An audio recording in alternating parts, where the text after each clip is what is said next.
Welcome to Glory Morning. Job, reading Job 14 through 16. Title of Job 14 is Job continues death comes soon to all. Man who is born a woman is a few of days and full of trouble. He comes out like a flower and withers. He flees like a shadow and continues not. And do you open your eyes on such a one and bring me into judgment with him? Who could bring a clean thing out of an unclean? There is not one. Since his days are determined, and the number of his months is with you, and you have appointed his limits that he cannot pass, look away from him and leave him alone, that he may enjoy like a hair in hand his day. For there is hope for a tree if it will be cut down, that it will sprout again, and that its shoots will not cease, though its root grow old in the earth and its stump die in the soil. Yet at the scent of water it will bud and put out branches like a young plant. But a man dies and is laid low, man breathes his last, and where is he? As waters fail from a lake and a river wastes away and dries up, so a man lies down and rises not again. I don't know why that's bothering me. I haven't done DoorDash in a while. As waters fail from a lake and a river wastes away and dries up, so a man lies down and rises not again. To the heavens are no more, he will not awake, or be roused out of his sleep. All that you would hide me in Sheol, that you would consume me until your wrath be past, that you would appoint me a set time and remember me. If a man die, shall you live again? All the days of my service I will wait till my renewal should come. You would call, and I would answer you. You would long for the work of your hands, for then you would number my steps, and you would not keep a watch over my sin. My transgression would be sealed up in a bag, and you would cover up my iniquity. But the mountain fails and crumbles away, and the rock is removed from its place. The waters will wear away the stones, the torrents wash away the soil of the earth, so destroy the hope of man. You prevail forever against him, and he passes, you change his countenance and send him away. His sons come to honor, and he does not know it. They are brought low, and he perceives it not. He feels only the pain of his own body, and he mourns only for himself. So, what is he talking about? So basically, I think talking about man who's born a woman is few days full of trouble.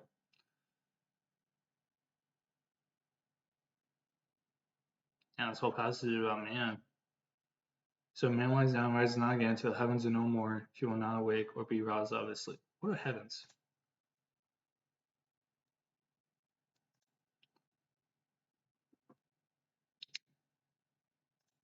Strong's H 8064. Shamayim. Shemayim. Heaven, sky, visible heaven, sky is abode of the stars, the visible universe, the sky, atmosphere, etc. Heaven is the abode of God. Interesting.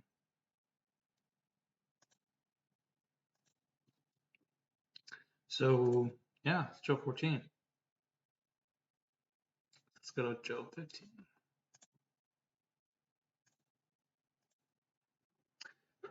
Job 15, Eliphaz accuses Job does not fear God. Then Eliphaz the Temanite answered and said, should a wise man answer with windy knowledge and fill his belly with the east wind? Should he argue in unprofitable talk or in words with which he can do no good? But you are doing away with the fear of God and hindering meditation before God. For your iniquity teaches your mouth, and you choose the tongue of the crafty. Your own mouth condemns you, and not I. Your own lips testify against you. Are you the first man who was born, or were you brought forth before the hills? Have you listened in the counsel of God, or do you limit wisdom to yourself? What do you know that we do not know? What do you understand that is not clear to us? Both the gray-haired and the aged among us, older than your father. Are the comforts of God too small for you, or the word that deals gently with you? Why does your heart carry you away, and why does your eyes flash? That you turn your spirit against God and bring such words out of your mouth. What is man that he could be pure, or he who is born of a woman that he could be righteous? Behold, God puts no trust in his holy ones, and the heavens are not pure in his sight. How much less one who is abominable and corrupt, a man who drinks injustice like water? I will show you, hear me, and what I have seen I will declare. What wise men have told without hiding it from their fathers. To whom alone the land was given, and no stranger passed among them. The wicked man lives in pain all his days. through all the years they are laid up for the ruthless. Dreadful sounds are in his ears, and prosperity the destroyer will come upon him. He does not believe that he will return out of darkness, and he is marked for the sword. He wanders abroad for bread, saying, "Where is it?" He knows that the day of darkness is ready at his hand. Distress and anguish terrify him. They prevail against him like a king ready for battle. Because he has stretched out his hand against God, defies the Almighty, running stubbornly against him with a thickly boast shield. Because he has covered his face with his fat and gathered fat upon his waist. And he has lived in desolate cities and houses that none should inhabit, which were ready to become heaps of ruins. He will not be rich, and his wealth will not endure, nor will his possessions spread over the earth. He will not depart from darkness, the flame will dry up his shoots, and by the breath of his mouth he will depart. Let him not trust in emptiness, deceiving himself, for emptiness will be his payment. It will be paid in full before his time, and his branch will not be green. He will shake off his unripe grape like the vine, and cast off his blossom like the olive tree. For the company of the godless is barren, and fire consumes the tents of bribery. They conceive trouble and give birth to evil, and the womb prepares deceit. 35 verses.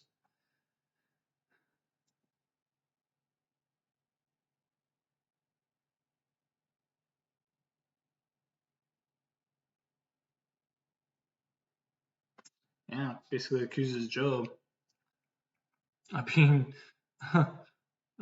just basically blowing wind, or fill his belly with east wind, should you argue in profitable talk or in words with which you could do no good. Wow, what a reproof. But you are doing away with the fear of God, hindering meditation before God. That's just untrue.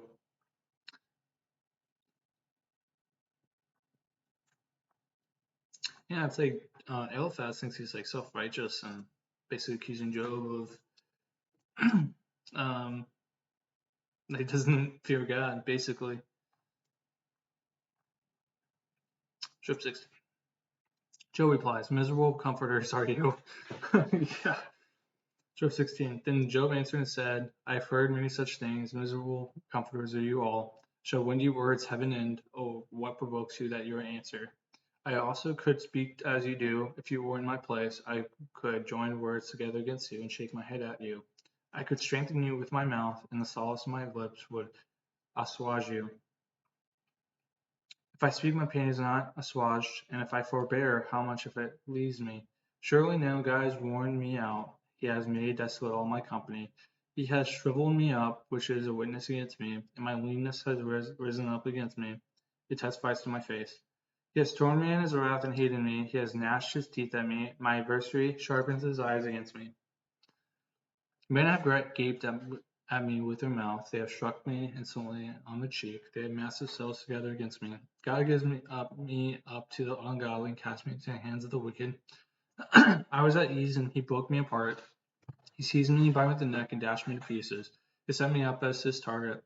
His archers surround me. He slashes open my kidneys and does not spare. He pours out my gall on the ground.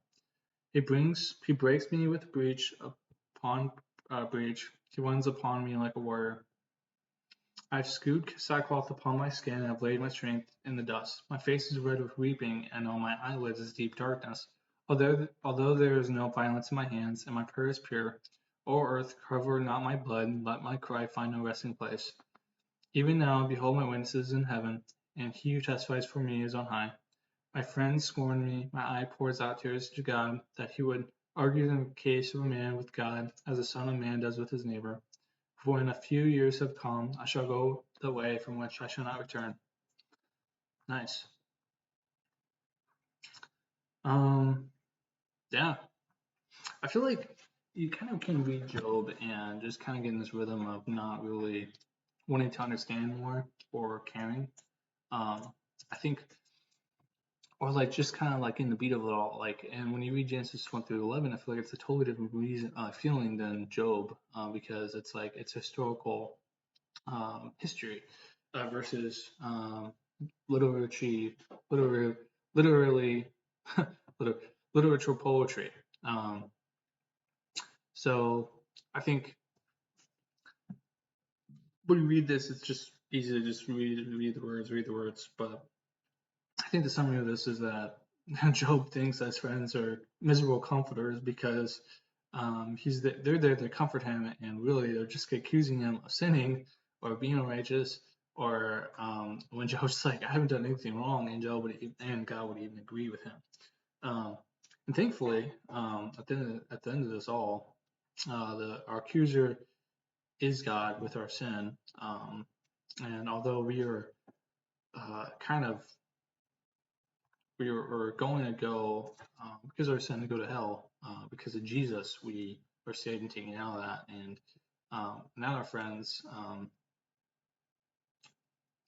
as we read later, feel like that's all meaning of the Bible. So thank you for joining me. I want to close with prayer. So thank you, Lord, for today and everything you've done for us, and thank you for my wife and my friends and just everything. In great and holy name, amen.